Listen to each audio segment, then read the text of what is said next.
E na entrevista de hoje, eu acho que em algum momento eu vou ter que chamar o VAR, né? Vamos conferir aqui todos os dados, tudo direitinho, porque o meu entrevistado é o amigo Sálvio Spínola Fagundes Filho, que foi árbitro de futebol de 1996 a 2011, apitou, aí é a informação da Wikipédia, se estiver errado, a gente já chama o VAR e ele corrige. Apitou 895 partidas, incluindo várias finais de campeonatos no Brasil, a final da Copa América de 2011 e 6 jogos das eliminatórias da Copa de 2010. Trabalhou outros 10 anos, de 2013 a 2023, como comentarista de arbitragem, primeiro na ESPN Brasil, onde nós nos conhecemos melhor, e depois no Grupo Globo. Além da parte futebolística, o Sálvio é advogado, com especialização em direito esportivo e direito tributário. É contabilista com MBA em controladoria financeira, tem pós-graduação em gestão do futebol pela Fundação Getúlio Vargas e formação em rádio e TV pelo Senac São Paulo. Também dá aulas, então quando o jogador chama ele de professor, tá certo, e dá palestras também. Bom, a apresentação está feita, agora meu bom dia para o Sálvio. Tudo bem, Sálvio? Olá, Marcelo, bom dia, tudo bom, amigo? Que bom falar com você. Caramba, quanta coisa se foi buscar, né? Eu vou ter que fazer aquele gestinho aqui, porque o Wikipédia traz só quando eu comecei a apitar profissional primeira divisão, né, Marcelo? Mas a carreira começou em 1990. Fiz o curso na Federação Paulista e aí apitando muito pelo interior. E realmente, bons tempos, nós trabalhamos juntos, onde eu aprendi muito com você lá na ESPN, essa transição, campo de jogo, árbitro, para trabalhar em comunicação não é fácil, mas estando ao lado de amigos que gostam de ensinar como você e tantos outros, aí eu fui pegando o jeitão da coisa e tentando aprender o que é realmente se comunicar, o que não é fácil, né, Marcelo? Então você tem o número de jogos correto? Você fez essa conta como virginiano? Você tem tudo marcadinho, Sálvio? Tenho sim, Marcelo, sempre tabulei isso, né? Não considerei jogos amadores, não considerei jogos de categoria de base, só jogos profissionais. São 893 jogos profissionais, desde Copa Federação Paulista, ou Série B, você que gosta muito, né, da Série B2A, B2B, quando eu comecei, depois que era A3, A2, A1, até jogos internacionais, são, no total, 893 jogos. E você tem tudo marcado? Quantos jogadores você expulsou na vida? Todas as estatísticas, tem isso? Olha, eu até tinha bastante quando eu atuava. Eu gostava bastante de dados, de informações. Então, quando eu atuava, eu tinha, assim, todos esses dados, compilava, gostava de estatística, planilhava os jogos que eu ia apitando, como estava, principalmente por campeonato, né? Como que estava a minha média de cartões em relação ao ano anterior, como que era a minha evolução. Então, buscando minhas planilhas e fazendo aquela junção, eu vou ter, sim, de jogadores, de cartões, de faltas. Inicialmente, a Federação Paulista até implantou, Marcelo, informações sobre quantidade de faltas em jogos. Ainda não tinham tantos sites como temos hoje, de dados estatísticos dos jogos, né? Mas era comum a gente anotar e tinha várias reuniões, tempo de bola rolando. Eu gostava desses dados desde quando eu comecei a apitar. E sempre ia tabulando ali, sempre ia anotando.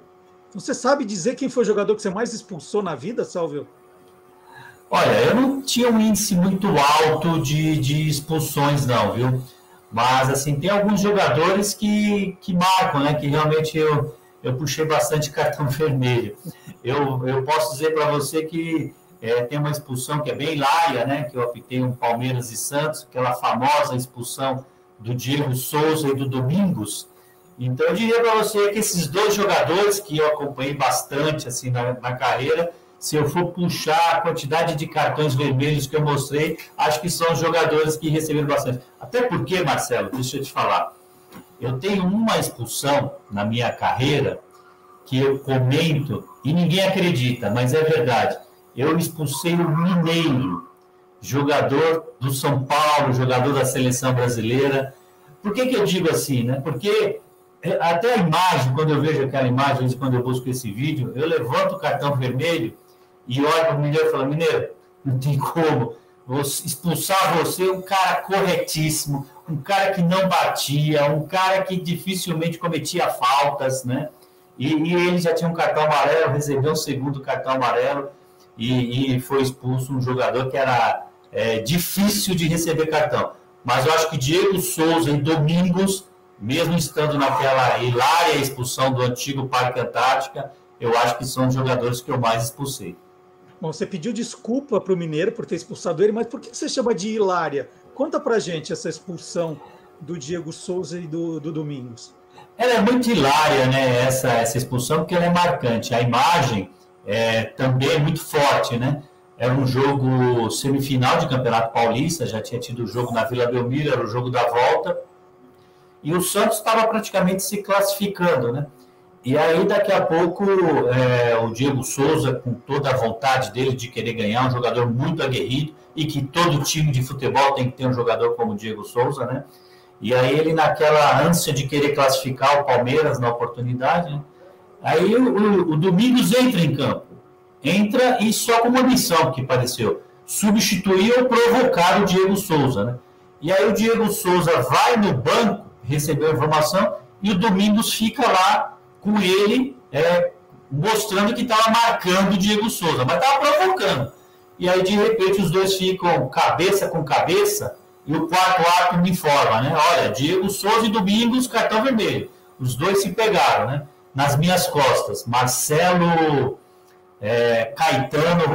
Rogério era o quarto árbitro, um árbitro que apitou vários jogos do Campeonato Paulista, e aí ele me informa, eu vou lá e cartão vermelho para os dois. Até porque, para mim, aquela ação era bem complicada, Marcelo, para dizer o seguinte, o Diego Souza já tinha cartão amarelo nesse jogo, e o Domingos não. Então seria muito horrível para a arbitragem se eu chego lá e vou mostrar cartão amarelo para um, que seria expulso, e amarelo para o outro, que ficaria em campo, né? Quem que provocou? Ou você não mostra nada nessa situação para o árbitro, é muito difícil, ou o que eu fiz, cartão vermelho para os dois.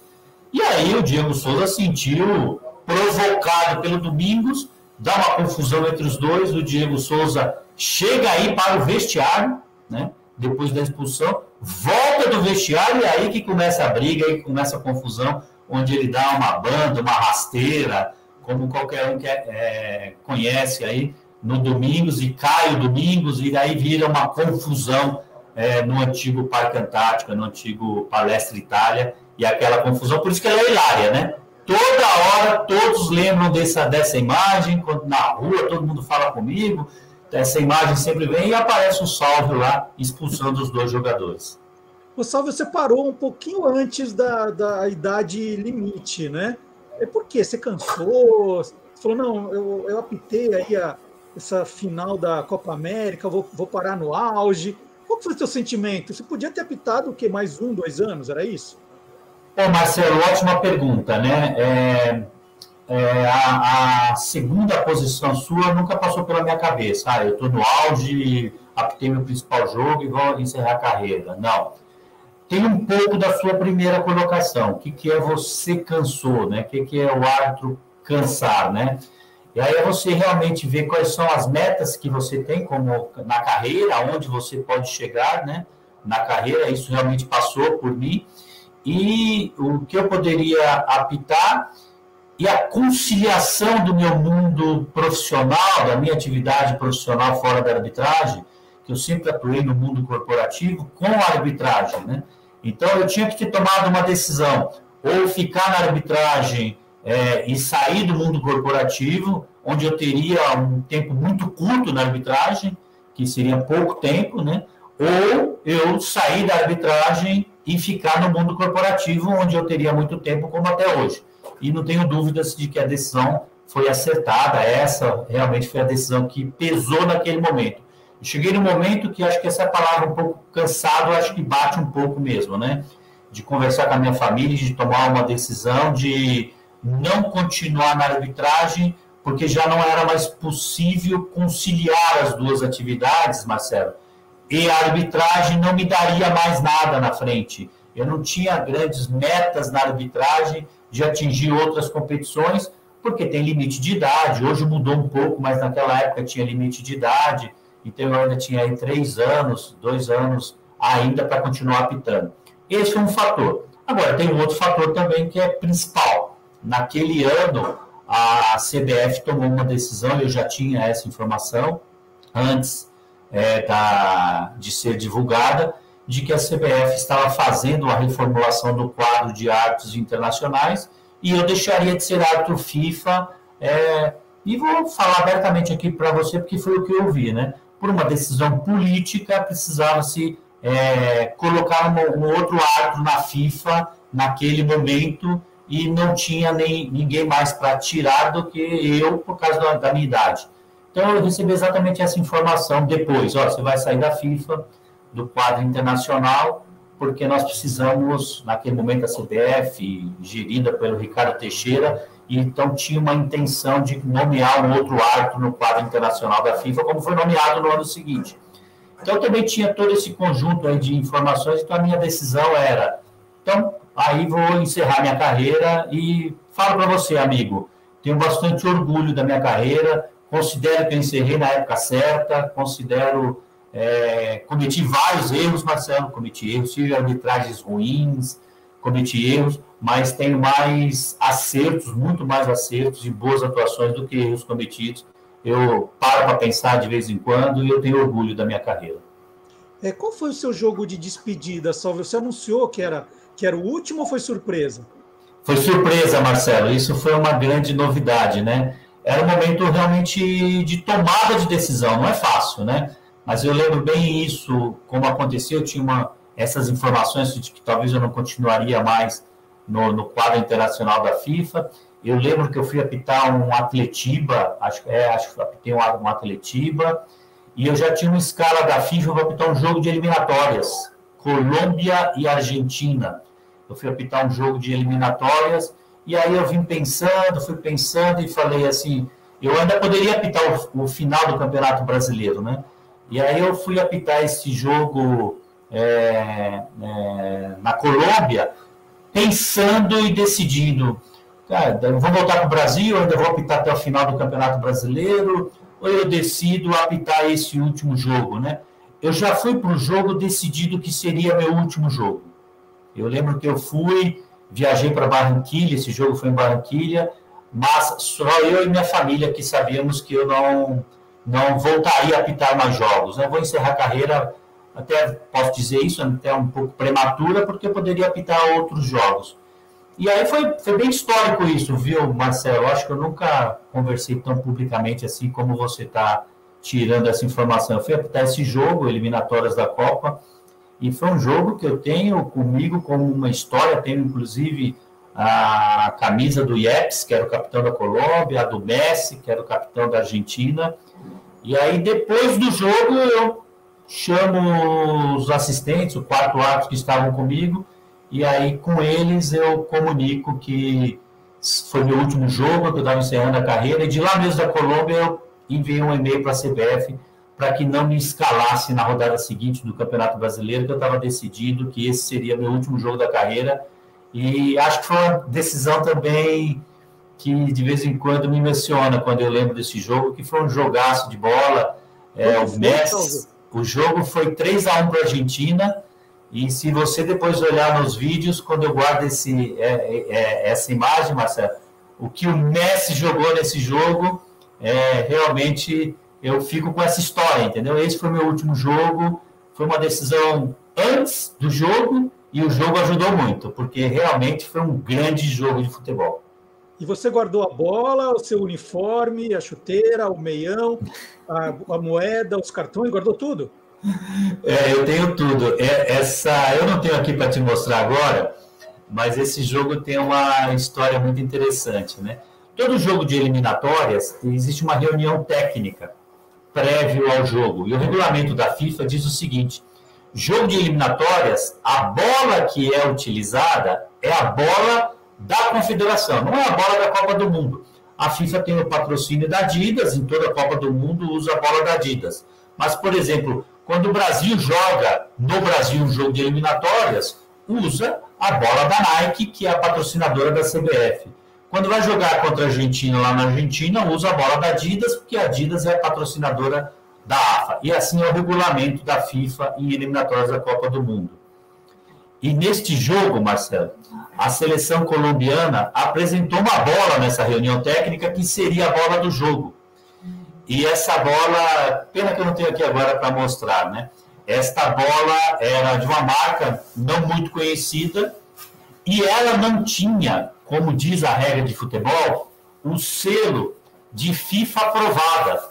E aí a seleção argentina, na reunião técnica, arrumou uma confusão, meu amigo, que disse que não jogaria com aquela bola, que aquela bola não era oficial, e que ia jogar com bola Adidas, que é bola da seleção argentina, porque era oficial e que ninguém conhecia. E essa bola é muito bonita da seleção colombiana, porque tem uma homenagem ao Gabriel Garcia Marques, então a bola é toda pintada, é uma bola muito bonita, viu? E aí o responsável da Colômbia, que estava nessa reunião técnica, pegou o telefone, ligou para a fábrica, na hora, a fábrica pegou e falou, não, é aprovado sim. E a Argentina falou que não entraria em campo com aquela bola. Fomos para o jogo, essa reunião técnica, que geralmente é no dia anterior ao jogo. E estávamos com essa confusão da bola. No dia seguinte do jogo, estávamos lá no vestiário, aí chega o responsável da Colômbia com a sacola com as bolas do jogo, as 9 bolas do jogo. E a primeira coisa que eu vou fazer, eu pego a bola, todas as bolas tinham um carimbo, FIFA Aproveite. Não vai me perguntar de quando e aonde fizeram aquele carimbo, entendeu? E aí tinha, eu falei, então tá resolvido, tá aí carimbado. Mas aí chega o dirigente da AFA, no vestiário com as bolas da Adidas, falou, trouxe as bolas da Adidas para jogar. Eu peguei e falei, não, a Colômbia já trouxe as bolas, estamos com as bolas. Não, mas essas bolas não são aprovadas pela FIFA, não vamos jogar com essa bola. E aí eu pego a bola e mostro para ele, tá tudo carimbado, FIFA aprovado. Não, e teve um questionamento da veracidade daquele selo de qualidade da bola, né? E aí foi um questionamento muito grande, uma confusão, se jogava com aquela bola, se não jogava com aquela bola. Eu chamo o comissário da FIFA e nós falamos, é com essa bola e tá aqui, se você quiser, você protesta depois com a FIFA. Lógico, a Argentina foi ganhar de 3-1, não teve protesto nenhum. Mas vou te confessar, Marcelo, se a Colômbia ganha aquele jogo, teria um histórico aí na FIFA de um questionamento de jogo pela bola sem o selo de qualidade da FIFA. E eu tenho essa bola na minha casa guardada, como você falou, e é muito bacana, muito bonita essa bola, além de ser histórico para mim. Salve, quando acabou o jogo, você desceu para o vestiário, se despediu de todo mundo, foi para o hotel, ou você esperou todo mundo apagar as luzes e foi dar sua volta olímpica ali no campo, a despedida? Não teve esse cerimonial, não. Foi normalmente, saímos, fomos lá em Barranquilla, né, fomos para o vestiário, fui fazer o informe do jogo, que tem que fazer para entregar para o comissário da FIFA, terminando, foi um jogo sem nenhum, isso é bom também, né, Marcelo, nenhum questionamento da arbitragem. Uhum. Foi um jogo assim com lances polêmicos, foi um jogo com lances bonitos, lotado e muito calor, porque você sabe que a seleção da Colômbia usa desse artifício de fazer o jogo em Barranquilla, que é um local muito quente, e geralmente 5 horas da tarde, onde nem os jogadores colombianos que vêm da Europa jogar aguentam. Então, realmente era muito calor. Terminamos o jogo ali no vestiário, saímos, fomos para o hotel. Aí, no hotel, que eu comuniquei os assistentes e o quarto árbitro e até o próprio comissário da FIFA, que estavam conosco no mesmo hotel. Aí sim que eu comuniquei que aquele seria o meu último jogo. E no seu tempo de árbitro já existia comentarista de arbitragem, né? Você chegou não dizer brigar, mas não conversar mais com alguém por causa de algum comentário sobre sua arbitragem? Alguma vez isso te deixou bravo, chateado, Salvio? Com ex-árbitro, nunca. Ex-árbitro de futebol comentando, nunca. Eu posso dizer para você que algumas vezes com alguns jornalistas, sim. Porque o que deixa chateado, Marcelo, não é a crítica ao desempenho técnico, né? O que deixa chateado é a crítica ao ser humano, né? Criticar a pessoa. Criticar o desempenho, fazer a crítica ao erro técnico, e a isso não tem nenhum problema. Foi sempre o que eu vi. Eu vi críticas duras do Zé Roberto Reit, era um comentarista de arbitragem que fazia críticas duras do meu desempenho. O meu estilo de arbitragem é muito diferente do estilo dele. E o Reit sempre gostou de um estilo igual dele, né? Comentava e gostava de árbitros que tinham o estilo Reit. Então, geralmente, quando era o Reit que comentava, eram críticas duras. Eu lembro que até meus familiares, minha mãe escutavam, as pessoas do meu trabalho escutavam, e falavam, é a opinião dele, e eu sempre respeitei, sem nenhum problema. Eu nunca fui um árbitro disciplinador, nunca fui um árbitro com rigor como era o Reit, né? E isso não era uma coisa que para ele, como comentarista, agradava. Mesmo às vezes o Arnaldo, às vezes um comentarista, um erro que eu cometia, fazia críticas duras.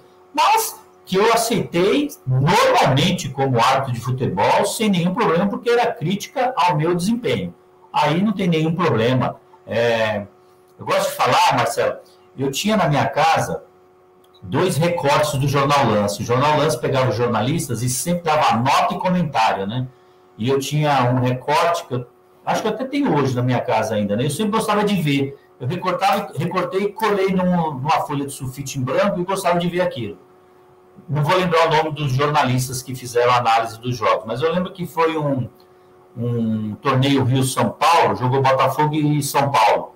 E aí o jornalista colocou, Salve Espínola, nota 8, o melhor em campo, uma das melhores arbitragens, foi disciplinador, errou nos lances de técnico, acertou nos lances técnicos, acertou nas expulsões, nota 8. E aí eu tinha um outro jogo, que acho que foi um São Paulo e Corinthians, e aí o jornalista, árbitro, Salve Espínola, nota 1. Uma das piores arbitragens que eu já vi na minha vida, sabe? O comentarista colocou isso no comentário dele na hora de avaliar a nota. Então eu sempre me mirei aquilo, sabe? Quando eu tinha uma boa arbitragem, eu olhava a minha nota 1 e falava, um dia eu posso ser esse nota 1, não posso me empolgar. E quando eu tinha muitas críticas, eu lia o outro comentário, sabe? Eu falava, um dia eu também fui um árbitro nota 8, né? Então isso aqui é circunstancial. Então assim, o árbitro de futebol, né, Marcelo, ele sempre vai ter isso, um bom desempenho, um médio desempenho ou bons desempenhos. O importante na carreira é ter o desempenho acertado nos jogos chaves. Eu falo muito isso, Marcelo, sempre falo isso. Eu tive bons desempenhos, vamos colocar assim, no jogo-chave. O primeiro jogo nacional, a primeira final, o primeiro jogo internacional, o primeiro jogo de seleções, sabe? Eu sempre tive jogos marcantes, com boas atuações, que eu considero um jogo-chave. Aí, depois que eu me consolidei a nível nacional, aí eu cometi erros, mas eu tive boas atuações em jogos chaves, o que me ajudou muito na carreira. Então você olha hoje e fala assim, puxa, hoje está muito mais fácil com esse VAR, aí está mais tranquilo. Eu queria estar começando agora. Você pensa assim, Salvio? Eu falo, não, esse VAR é uma enrascada. Não queria de jeito nenhum estar apitando hoje. Como é que você enxerga o VAR? Eu gostaria tanto que tivesse o VAR quando eu apitasse, viu, Marcelo? Eu ia reduzir tantos meus erros. Como que eu ia reduzir erros? Ia ter mais expulsões. Quantas vezes eu deixei de expulsar alguns jogadores e olhando na imagem era para expulsar? Não, eu preferia que tivesse VAR na minha época, né? Não queria estar apitando hoje, não, porque minha época já passou, né? Hoje é uma nova fase, uma nova época, mas eu queria sim que tivesse a tecnologia, né, Marcelo? Eu gosto de falar o seguinte, aquele modelo de arbitragem que os ingleses criaram lá em 1863 é um modelo obsoleto e ultrapassado, aquilo não existe mais.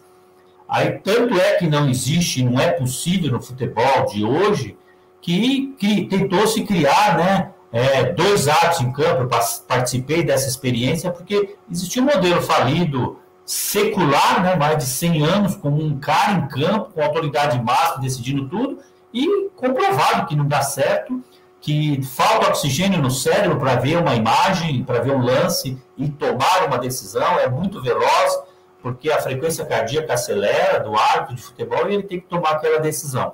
Então, aí foi para a experiência com 2 árbitros em campo. Não deu certo com 2 árbitros em campo, mas precisava achar uma solução. Existe um problema que precisa achar uma solução. Fomos atrás, então, de colocar um arco atrás de cada gol, para ver se solucionasse esse problema, porque aquele arco inventado lá em 1863, não foi comprovado que não dava mais certo. Não deu certo com os adicionais atrás do gol. Então, vamos achar uma outra solução. Qual é a solução? Tecnologia. Que eu sou totalmente favorável à tecnologia, eu sou totalmente favorável ao VAR. Eu acho que a gente pode discutir, né, Marcelo, o protocolo, o processo, a intervenção, qual é a correção, que lance que deve ser corrigido, qual lance que não é para ser corrigido. Então, eu sou totalmente favorável, porque aquele que, salvo que apitou, não tem mais condições para o futebol de hoje, não. Já na minha época não tinha condições, para o de hoje, menos ainda. Então, eu sou totalmente favorável, e que pena que não teve lá no final do século passado, no início desse século, porque aí era na minha época e eu estaria utilizando para corrigir muitos erros que eu cometi, Marcelo. Bom, mas em compensação também, hoje o VAR marca impedimento por milímetro, né? Uma chuteira, a gente pega ali um pedacinho, marca o impedimento e tal, que nenhum juiz do mundo conseguiria, né? Não dá para dizer que se errava por causa desse tipo de coisa, né, Salvio? É quase imperceptível ao olhar humano alguns tipos de impedimento que o VAR marca, não é? E os bandeirinhas que trabalharam comigo na época, hoje, quando vê esse tipo de lance, eles pegam e falam assim, tá vendo? Eu acertei lá e todo mundo ficou metendo pau porque a imagem mostrou aquilo. O que a gente tem que falar, né, Marcelo, é o seguinte, a regra do impedimento, que é a regra 11, eu considero uma das mais inteligentes do futebol.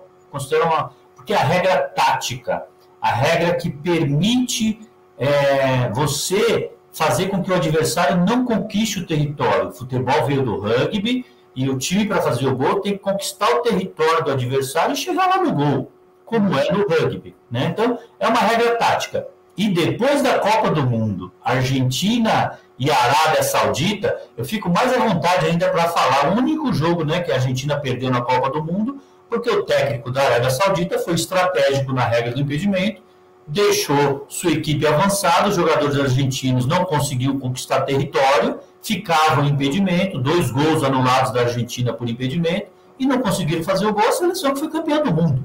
Perdeu taticamente para a seleção saudita. Então, para mim, a regra mais inteligente que é conquistar território. E conquistar território é distância. E aí, eu concordo com você, né? A FIFA colocou isso milimétrico e a tecnologia crava isso e ela não alterou a regra do impedimento. Eu alteraria a regra do impedimento, porque o atacante estar à frente do defensor é uma vantagem de chegar primeiro na bola do que o defensor. Realmente. Agora, se é uma ponta da chuteira, se é a ponta do nariz, se é uma ponta do ombro, a ponta da cabeça, isso não é ganhar território em relação ao adversário. Isso é uma disputa normal. Eu acho que a FIFA deveria alterar, e ela discute bastante sobre isso lá no International Board, pensar em alterar a regra de impedimento. Eu colocaria o corpo inteiro. Se o corpo do atacante estiver na frente do defensor, aí sim que considera ele adiantado, hoje, para a tecnologia. Porque, para mim, isso já não é mais conquistar território em relação à regra do impedimento no futebol.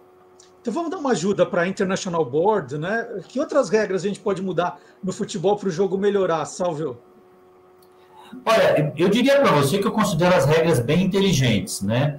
Eu acho que o que poderia mudar muito é colocar em prática a autoridade do árbitro no cumprimento das regras, né? Você pega, por exemplo, nós somos da época do sobrepasso, né? O goleiro não poderia, antigamente ficava com a bola dentro da área e ficava ganhando tempo, enrolando. Quando a gente assiste futebol da Copa de 70, lá na década de 70, a gente vê o quanto o goleiro ficava com a bola, pegava a bola na mão, jogava a bola na mão, e realmente mudou a regra positivamente, o goleiro para pegar a bola com a mão e colocar de novo. Aí depois veio que o goleiro só poderia dar 4 passos com a bola na mão, que é o chamado sobrepasso. No 5º passo, que o árbitro marcava a falta do goleiro.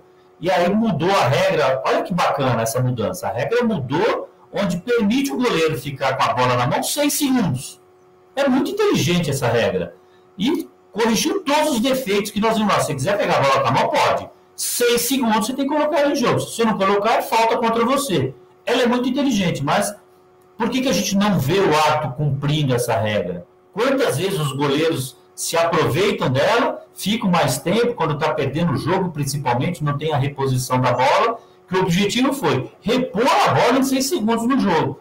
Então, isso é uma ação que falta ao árbitro tomar a decisão, porque a regra é inteligente, com 6 segundos. Então, eu considero as regras inteligentes. Eu não mudaria muito, não. Eu faria adaptações da regra para a tecnologia, principalmente essas questões de braço, de disputa. O que eu acho, Marcelo, que a regra de futebol ela está muito distante do jogo real. Eu vi alguns jogadores, inclusive quem mais, sempre alguns jogadores me alertaram, o próprio Lugano, já vi ele defendendo isso, e tem razão, que o futebol hoje tem muito contato de cabeça que não tinha antigamente entre os jogadores, porque o jogador era orientado a pular com o braço alto para se proteger. Então, assim, quando batia no braço, era exclusivamente para autoproteção. E como a FIFA quis querer punir qualquer braço que bate no adversário na cabeça, é cartão amarelo, podendo ser até cartão vermelho. Lógico que querer punir a cotovelada tem que punir, mas o jogador que dá um impulso e que quer cabecear a bola e coloca o braço para se proteger, praticamente é uma autoproteção, e se tocar no adversário é acidental. E aí a FIFA coloca isso como uma punição. Eu acho que isso é sair do jogo real. O jogo real é uma disputa de corpo. Aquilo aconteceu acidentalmente, não porque o jogador teve a intenção de atingir o adversário. Então, eu adaptaria a regra à questão da tecnologia. Está faltando essa adaptação, como no caso do impedimento. E aquele agarra-agarra na área quando vai ter escanteio? Aquilo não vai ficar para sempre, né? Nunca ninguém vai resolver aquele problema. Então, vamos lá. Nunca ninguém vai resolver esse problema mesmo, nem com o VAR, né? E pior ainda, né? Eu tenho visto alguns técnicos que orientam os jogadores a praticar esse agarra-agarra antes, repara para você ver, Marcelo, antes da cobrança do escanteio.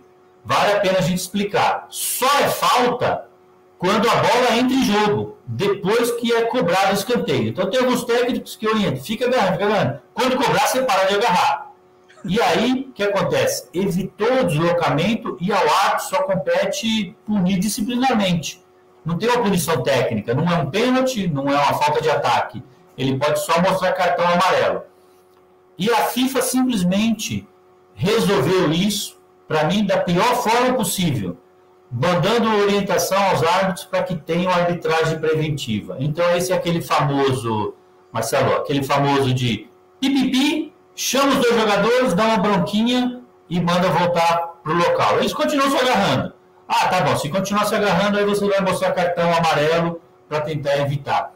Eu acho que existe algumas coisas, Marcelo, que no futebol só vão melhorar muitas coisas se todos entenderem a importância do esporte como evento, não simplesmente querer ganhar o jogo. Isso, por exemplo, que você está falando, só vai resolver quando tiver uma conscientização plena dos jogadores como evento de comissões técnicas. Que eu poderia até colocar aqui para você o goleiro quando faz a defesa e cai com a bola deitada em cima da bola. Ou um lema que eu gosto de falar, né, que é a dor. A dor em relação ao placar. Quando o jogador está ganhando o jogo, ele sente muita dor. Quando está perdendo, ele não sente dor. Ou seja, está ganhando o jogo, sente dor e cai para de atendimento médico. Goleiro, principalmente. Quando está perdendo o jogo, você não vê um goleiro sentindo dor. Agora, quando está ganhando, qualquer coisinha, dor. Mas isso vai ser conscientização do esporte, do futebol como evento e não só para querer ganhar o jogo, Marcelo. Eu só vi a questão, né? Você estava falando da autoridade, do juiz, da parte disciplinar, e agora a gente está aprendendo a fazer leitura labial, né? Porque as câmeras pegam o jogador muito perto, e tem momentos que o cara grita, berra, joga bola, fala uns negócios para o juiz. Até que ponto é motivo para deixa para lá, ele está com a cabeça quente? o que pode dizer para o árbitro e o que não pode, né? O que é motivo para levar um cartão amarelo, expulsão, e o que tudo bem, você está louco, o que pode e o que não pode? Então vamos lá, né? Primeira coisa que não pode mesmo, árbitro e jogador se dirigir um com o outro assim. A leitura labial tem que ficar aberta, Marcelo. O que não pode é querer esconder o que está conversando ali no campo de jogo. Colocar a mão na boca para se dirigir, para conversar, isso acho que deveria ser terminantemente proibido. Deveria. O que está se dialogando ali, todo mundo tem que saber, tem que ser transparente. Eu acho que esse é o primeiro ponto. Agora, no campo de jogo, o árbitro tem que entender que o futebol é um esporte de emoção, né? Ali dentro do campo, e quando você acaba o jogo, o relacionamento árbitro e jogadores tem que ser normal. Não são adversários. É um neutro que vai cumprir com a regra e vai te punir ou vai concordar com aquela decisão que você fez no campo. Então, o diálogo pode existir. A reclamação pode existir. O que não pode existir é a ofensa. O mais comum, Marcelo, pô, professor, a gente trabalha a semana inteira, cara, e você vem aqui, marca um pênalti desse, e vem prejudicar a gente. Isso o linguajar mais comum é esse, a gente trabalha a semana inteira. Agora, o reclamar, o pô, não foi nada. O árbitro tem que entender esse momento e tem que saber quando que ele vira as costas e deixa o jogador seguir no jogo, quando ele vai afrontar o jogador. Se for direcionado a ofensa ao árbitro, aí não pode ser permitido. Ofensa não dá mais para aceitar, Marcelo. Tá certo. Bom, tem um monte de coisa aqui ainda, não sei se eu vou conseguir fazer todas, mas pegando nesse ponto, você tinha amigos jogadores de futebol ou eticamente falava assim, não posso ser amigo de jogador, não posso ir no aniversário dele, no churrasco, almoçar com ele, eu não posso ser visto com jogador de futebol nunca. Como era, Salvio? Excelente pergunta, Marcelo. Não pode. Não pode. O árbitro, porque o árbitro não apita só um jogo, né? Ele apita vários jogos da mesma equipe e do mesmo jogador. Então, eu nunca tive jogadores amigos durante minha carreira, ou de frequentar, ou de conhecer, ou em clubes. E vou te falar, inclusive, né? É muito comum o árbitro de futebol encontrar uma delegação de uma equipe no aeroporto. E não é papel do árbitro de futebol ir lá na delegação e ficar lá batendo papo, contando piada e conversando e tendo uma relação mais íntima. Agora, nada impede de que você sentou ali num café no aeroporto, um jogador sentou, você tomou um café com o jogador e teve um diálogo social com o jogador, com o membro de comissão técnica. Várias vezes eu no aeroporto tomando um café com os assistentes e vinha um técnico, um integrante da comissão técnica, Muricy Ramalho era um que sempre vinha tomar café com a gente e bater papo e perguntava, e até tinha uma conversa interessante, ele perguntava como era o comportamento dos jogadores dele, se tinha alguém disciplinado. Eu lembro que porque eu tenho muitos jogos do Internacional, na época que o Muricy era técnico do Internacional, então era comum, depois do jogo eu estar voltando para São Paulo, e o Muricy também estava pegando o voo, voltando, porque devia ser dia de folga, né? Então eu tive várias conversas com ele de, coincidentemente, a gente pegar o mesmo voo, né? Então, assim, nada impede disso. Agora, eu frequentar a casa do jogador, estou lá numa festa, e no domingo seguinte eu estou apitando o jogo e tomando uma decisão contra aquele jogador, vai causar problema e é melhor evitar. É melhor evitar. Inclusive, né, Marcelo, até declarado isso, o árbitro tem que falar se ele tem até alguma relação parentesco com alguém de uma equipe. A gente podemos até citar aqui o assistente FIFA Bruno Bosquilha, que esteve representando a arbitragem brasileira na Copa do Catar. Ele tem um parentesco com o Bosquilha, jogador. E ele mesmo considerava como impedido, viu? Como, né, não podendo atuar em jogos que estavam Bosquilha, o que é correto. Imagina ele tomar uma decisão contrária ou a favor, né? Qualquer que fosse a decisão. É colocar em suspensão a decisão do árbitro. Então, é melhor evitar e tem que evitar, Marcelo. O Salvio, a gente está nesse momento vivendo os tempos do VAR e também o tempo desses sites de aposta. Querendo ou não, os árbitros, né? A gente está vendo muito dessa coisa do tomar cartão amarelo, o jogador entra disposto a tomar um cartão amarelo a 1 minuto de jogo, o cara acabou de entrar, já dá uma cacetada no outro. Você tem sentido que os árbitros estão começando a se ligar desses comportamentos estranhos dos jogadores? Não deve, Marcelo, não deve. O árbitro tem que cumprir a regra, aplicar a regra e ficar solto e livre disso, né? Independente de manipulação de resultados, independente de apostas, né? É comum, e eu vivi isso, o jogador queria um cartão e não foi nada assediado por conta disso, porque ele já tinha 2 cartões amarelos, ia receber o 3º cartão, ia ficar fora do jogo, era uma estratégia tática, ou às vezes por uma situação até de lesão, até de uma convocação de um jogo que ele estaria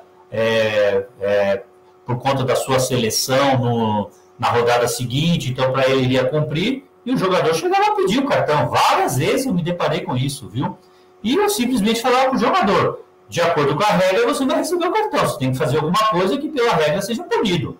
Se você não fizer nada, eu não vou te mostrar cartão. Esse diálogo eu já tive vários com o jogador. Já até aconteceu de o jogador me pedir cartão amarelo, o jogo seguir, ele dá uma entrada tão forte, ele está caindo no chão, eu, pumba, cartão vermelho. E ele chega para mim e grita, não foi o vermelho que eu te pedi, eu falei, você mostrou amarelo. Falei, mas a entrada que você deu também está vermelho. Isso já aconteceu, né? Então, realmente isso acontece, só que o árbitro não pode estar envolvido com isso. Se a ação do jogador... Que é importante essa frase, Marcelo.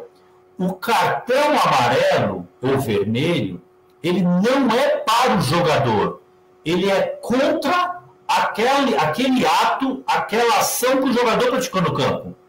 É aquela ação dele que é punida. Se o jogador punir aquela ação, ele tem que receber o cartão e o tem que dar. Se não cometeu a ação, não vai mostrar o cartão amarelo. Agora, é lógico que essa questão polêmica aí do assédio, das apostas, mexe com a arbitragem. Mas nas 4 linhas tem que ir e apitar completamente livre e independente disso. O Salvio, e o VAR, né, a presença do VAR nas transmissões esportivas, acabou por criar, nesse ano, com essa questão se a figura do comentarista de arbitragem se tornou obsoleta ou não, né, a presença dela, inclusive culminando na sua saída do Grupo Globo, de outros árbitros. Eu sou daqueles que gostava de ouvir, né, para essa coisa da interpretação de um cartão. A tua avaliação, você acha que o VAR acabou mesmo com isso ou é uma coisa momentânea?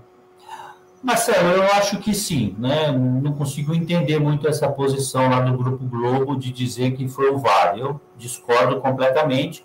Inclusive, comentarista de arbitragem ou até central do apito foi criado em 2018, já tinha o VAR começou em 2016, né? Eu até acho que talvez tenha outros motivos, além de ser só por conta do VAR, né? Eu poderia dizer para você que no SBT não tinha comentarista de arbitragem.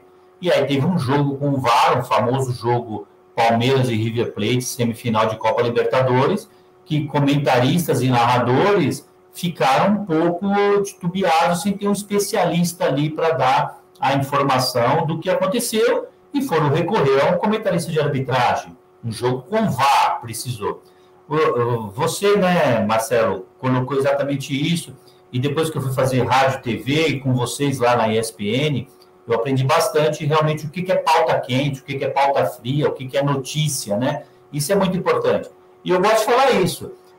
Em 8 de julho de 2014, no Mineirão, não precisava de comentarista de arbitragem, no famoso 7-1. Uhum. Vou te falar que o árbitro mexicano Marco Rodrigues, que apitou aquele jogo, não dormiu de 7 para 8, porque era a maior escala dele para apitar um jogo. Semifinal de Copa do Mundo, uma seleção europeia contra a seleção sede, que é pentacampeão do mundo. Super tenso. E ele fala que foi o jogo mais fácil que ele apitou na vida dele. Então, o jogo de futebol, a pauta arbitragem, nem sempre vai ter. De todos esses jogos que eu apitei, talvez 500 jogos não tem pauta de arbitragem.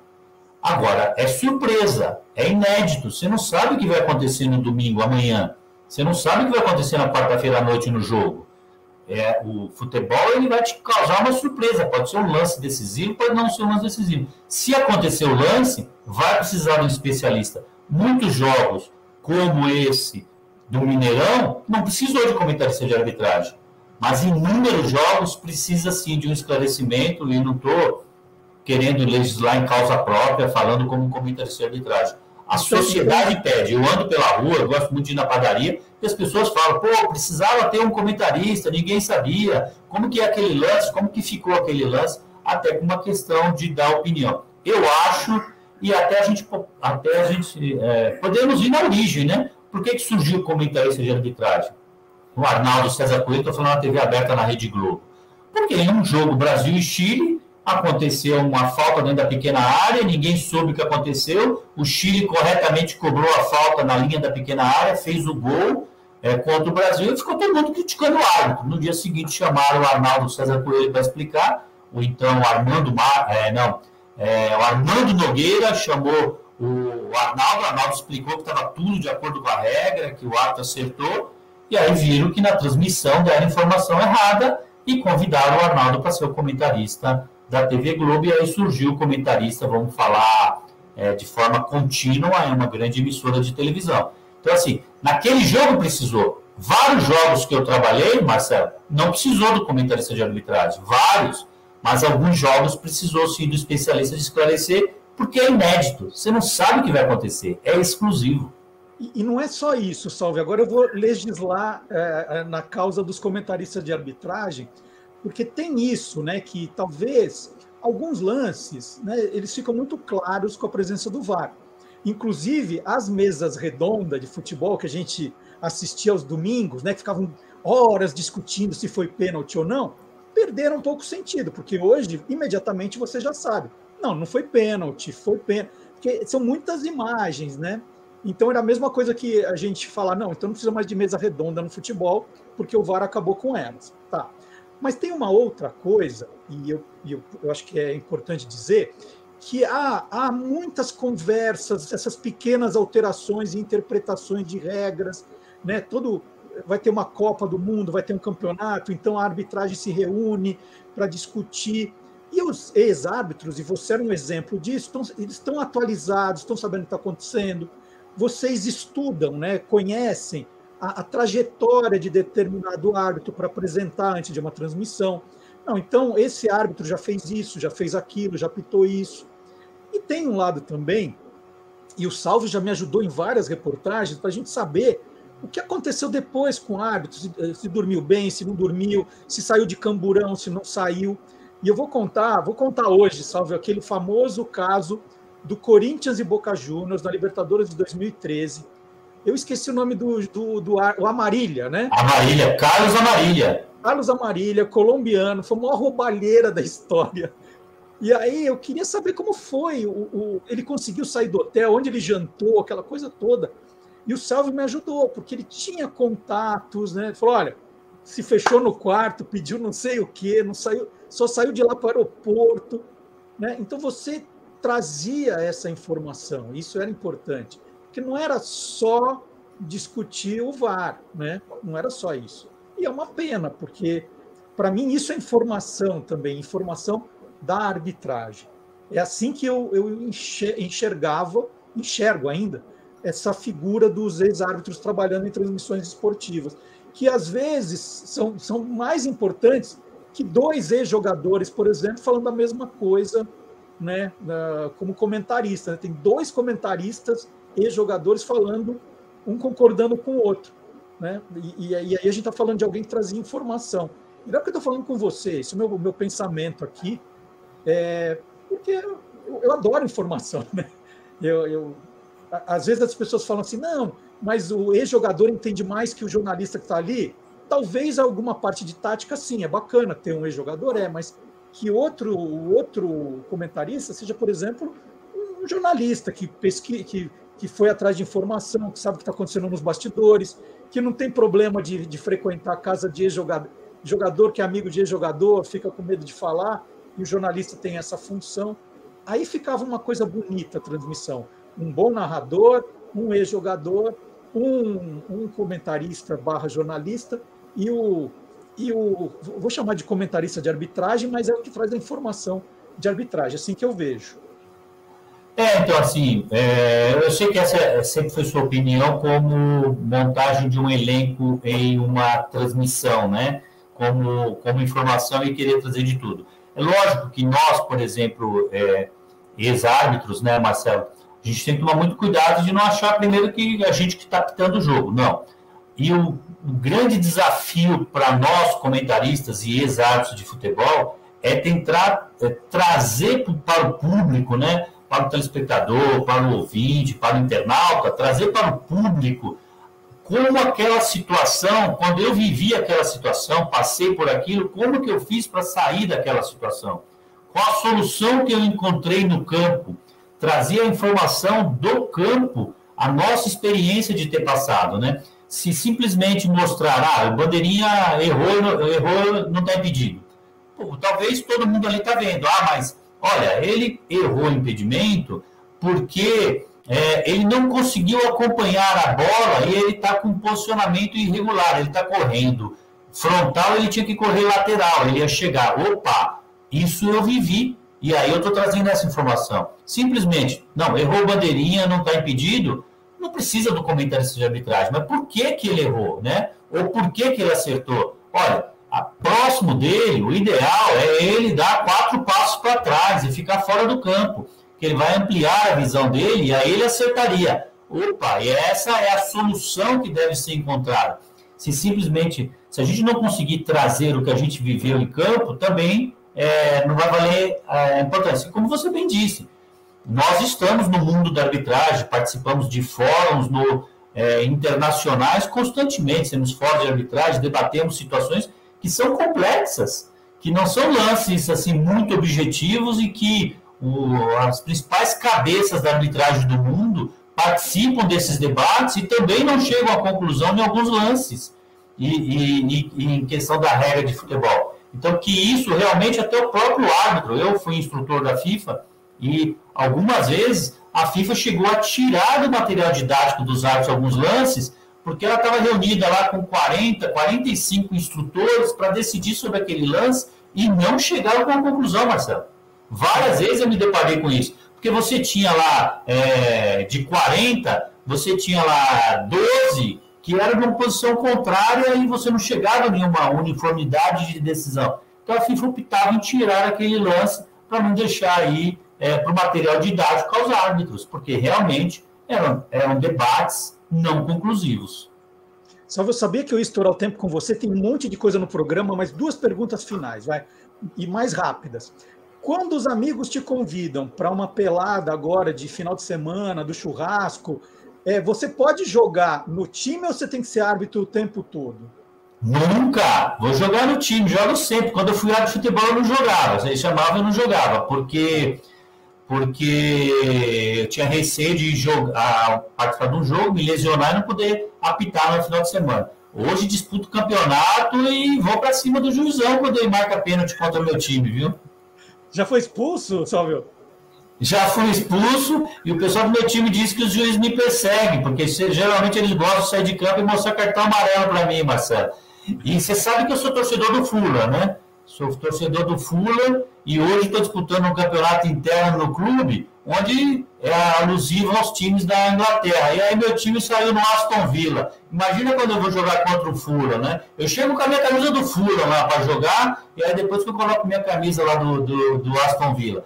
Mas esse ano, por exemplo, aqui o campeonato está bem pegado, nós estamos em 4º colocado, e no último jogo o juiz não me deu um cartão amarelo e eu não fiz nada, Marcelo. Com 1,84 você joga de centroavante, Sálvio? Não, depende. Eu jogo ali. Segundo o treinador lá, ele gosta que eu seja o 1, do 4-1 que ele gosta de montar, entendeu? Ele gosta de me colocar ali na frente da zaga. Por isso que eu levo o cartão amarelo. Tá certo. Última pergunta, né? Eu perguntei no começo se você era bom de estatística, você tinha todos os números guardados. Eu queria o último número seu, né? Você me corrigiu, né? Falou que a carreira foi de 90 a 2011. Então foram 21 anos como árbitro, 893 partidas. Quantas dessas 893 partidas você deixou o estádio de Camburão, Salvio? Estatística. Não, estatística não, eu te falo o número exato. 7 eu saí de Camburão.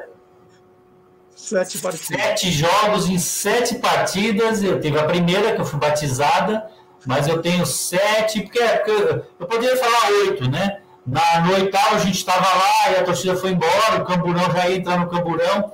Aí, não tem mais necessidade, já foi todo mundo embora, né? Mas eu tenho comigo assim, 7. O mais grave foi em Ribeirão Preto. Um Comercial e Matonense. Um jogo duro que eu pitei em Ribeirão Preto. E aí não teve como, viu? Foi embora e o Camburão vai me deixar lá na Anguera, lá só já pegando a estrada para vir para São Paulo. Nem me levou até ali. O carro da federação foi embora e nós entramos de Camburão e fomos lá de Camburão. Se não entra de Camburão, não vai embora de Camburão, Marcelo, não é batizado, não é árbitro de futebol. Você nunca precisou sair de Camburão, porque nunca pitou um jogo, Marcelo. Mas, já passei medo, viu? Uma vez no estádio da Ponte Preta, e era muito engraçado. Eu estava cobrindo pela ESPN o clássico, né? Guarani Ponte Preta. Foi um desses clássicos com muita tensão. Aí, de repente, aparecem uns torcedores da Ponte Preta me cercando ali e xingando o Neto. Eu falei, mas o Neto é da Bandeirantes, não tem nada a ver com isso. Mas tinha um clima meio tenso, assim, né? Os caras gritando, xingando, tal. Você fala, opa, o que vai acontecer aqui? Mas depois, né? Aí aparece o policial ali e tal, dispersa. E isso era no caminho da tribuna para o vestiário, era um negocinho desse tamanho. Tem momentos que, né, a gente não tem nada a ver com a história, mas de repente você está ali no centro das atenções do ódio do torcedor. Um dos 7 Camburões meu é esse aí, exatamente saindo ali por trás, que não era fácil, no Moisés Lucarelli, por onde a gente saía, o Camburão parou, e eu tenho um caso ali que a gente falou que não precisava de Camburão nem nada, e aí estamos no carro da federação, exatamente ali, e quando o carro da federação vai sair, um torcedor abre a porta do carro e entra no carro, e fica lá dentro do carro com a gente e volta tudo cercado de torcida, Marcelo. Ali realmente sempre foi difícil de sair. Não é fácil. Salve, ficaríamos horas aqui, mas eu tenho o resto do programa para apresentar. Então, olha, a qualquer momento a gente chama o Salve de novo para conversar aqui com a gente. Salve, super obrigado.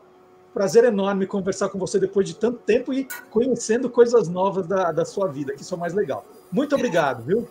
Marcelo, eu que agradeço. Obrigado você pelo convite, sempre um bom papo, muito bacana, e você fazer recordar de coisas assim que me emocionam também. Espero ter trazido bastante informações aí para o seu público. Um abração. Um abraço, bom final de semana.